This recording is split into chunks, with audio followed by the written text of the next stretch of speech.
सपने वो नहीं होते जो आप सोने के बाद देखते हैं।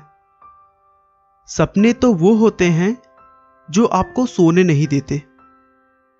ऐसा कहना है भारत रत्न डॉक्टर APJ अब्दुल कलाम का, जिन्होंने अंतरिक्ष और रक्षा विभाग में भारत को इतना बड़ा योगदान दिया है जिसे हम शब्दों में बयां नहीं कर सकते। रक्षा विभाग में उनके योगदान की वजह से उन्हें लोग मिसाइल मैन के नाम से भी जानते हैं। अब्दुल कलाम 2002 से 2007 तक भारत के 11वें राष्ट्रपति बने रहे, जिन्हें यह पद टेक्नोलॉजी और साइंस में उनके विशेष योगदान की वजह से मिला, न कि हमारे देश की गंदी राजनीति की वजह से। लेकिन दोस्तों, कलाम को यह कामयाबी इतने आसानी से नहीं प्राप्त हुई थी। इस कामयाबी के पीछे एक बहुत बड़ा संघर्ष छुपा हुआ है। आइए हम उन्हें अच्छी तरीके से जानने के लिए उनके बचपन से शुरुआत करते हैं। अब्दुल कलाम का जन्म 15 अक्टूबर 1931 को तमिलनाडु के रामेश्वरम में एक मुस्लिम परिवार में हुआ था। रामेश्वरम जो कि पहले मद्रास में था, लेकिन अब वह तमिलनाडु राज्य में है। उनके पिता जैनुल अबिदीन एक नाविक थे जो रामेश्वरम आए हिंदू तीर्थयात्रियों को एक छोर से दूसरे छोर तक ले जाते थे। शुरू से ही उनके परिवार की आर्थिक स्थिति बिल्कुल भी ठीक नहीं थी। कैसे भी करके 2 वक्त का खाना मिल जाए वही ज्यादा हुआ करता था। आर्थिक स्थिति अच्छी न होने की वजह से अब्दुल कलाम को छोटी उम्र में ही काम करना पड़ा।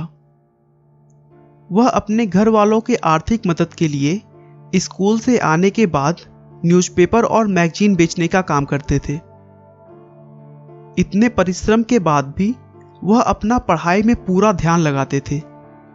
उनके अंदर हमेशा कुछ नया सीखने की भूख रहती थी। उन्होंने अपनी स्कूल की पढ़ाई पास के ही एक साधारण से स्कूल से पूरी की और उसके बाद तिरुचिरापल्ली के सेंट जोसेफ कॉलेज में एडमिशन ले लिया, जहां से उन्होंने सन 1954 में भौतिक विज्ञान से ग्रेजुएशन किया। उनके पढ़ने और लिखने की शौक की वजह से उन्होंने पढ़ाई बंद नहीं की और आर्थिक स्थिति अच्छी ना होने के बावजूद भी उनके लगन और मेहनत को देखते हुए उनके घर वालों ने पूरा सपोर्ट किया और आगे की पढ़ाई भी करवाई। वह पढ़ाई के लिए 1955 में मद्रास आ गए, जहां मद्रास इंस्टीट्यूट ऑफ टेक्नोलॉजी से उन्होंने अंतरिक्ष विज्ञान या फिर इंग्लिश में कहा जाए तो एयरोस्पेस इंजीनियरिंग की पढ़ाई की। इंजीनियरिंग की पढ़ाई पूरी करने के बाद अब्दुल कलाम रक्षा अनुसंधान और विकास संगठन यानी DRDO में वैज्ञानिक के तौर पर चुने गए। वहां पर कलाम ने अपने कैरियर की शुरुआत भारतीय वायुसेना के लिए एक छोटे से हेलीकॉप्टर का डिजाइन बनाकर किया, लेकिन DRDO में काम करके उन्हें संतुष्टि नहीं मिल रही थी। DRDO में एक सीमित काम होता था जो कि रोज रोज दोहराना होता था और कलाम एक सीमित काम तक बंधे नहीं रहना चाहते थे। कुछ वर्षों तक काम करने के बाद 1969 में उनका ट्रांसफर भारतीय अनुसंधान संगठन यानी इसरो में हो गया। यहां पर वो भारत के सैटेलाइट लॉन्च परियोजना के डायरेक्टर के तौर पर नियुक्त किए गए थे। उस परियोजना को उन्होंने बखूबी सफलतापूर्वक पूरा किया और तभी उन्हें यह एहसास होने लगा कि शायद मैं इसी काम के लिए बना हूं। उसके बाद से उन्होंने कभी भी पीछे मुड़कर नहीं देखा और एक के बाद एक शक्तिशाली मिसाइलें भारत को दी और दुनिया को दिखा दिया कि हम भारतीय भी किसी से कम नहीं हैं।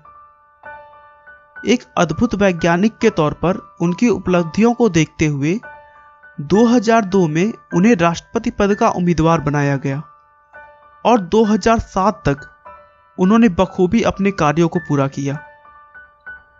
अब उनकी उम्र काफी ढल चुकी थी। इस उम्र में आकर हर व्यक्ति आराम करने की सोचने लगता है, लेकिन उन्होंने ऐसा नहीं किया। वह कई जगहों पर प्रोफेसर के तौर पर कार्यरत रहे और अपना पूरा समय नवयुवकों के मार्गदर्शन में लगा दिया। मानवता की भलाई और मनुष्य का जीवन अधिक सफल बनाने के लिए अब्दुल कलाम जी ने अपना पूरा जीवन समर्पित कर दिया और 27 जुलाई 2015 को अध्यापन कार्य के दौरान ही उन्हें दिल का दौरा पड़ा और वो हमें छोड़कर चले गए। दोस्तों, अब्दुल कलाम का कहना है कि जीवन में कठिनाइयां हमें बर्बाद करने नहीं आती हैं, बल्कि यह हमारी छुपी हुई सामर्थ्य और शक्तियों को बाहर निकालने में हमारी मदद करती हैं। कठिनाइयों को यह जान लेने दो कि आप उससे भी ज्यादा कठिन हो।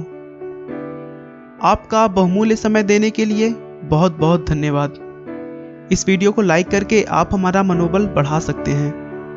मैं हर रोज एक नई इंस्पिरेशनल और मोटिवेशनल वीडियो के साथ आता हूं।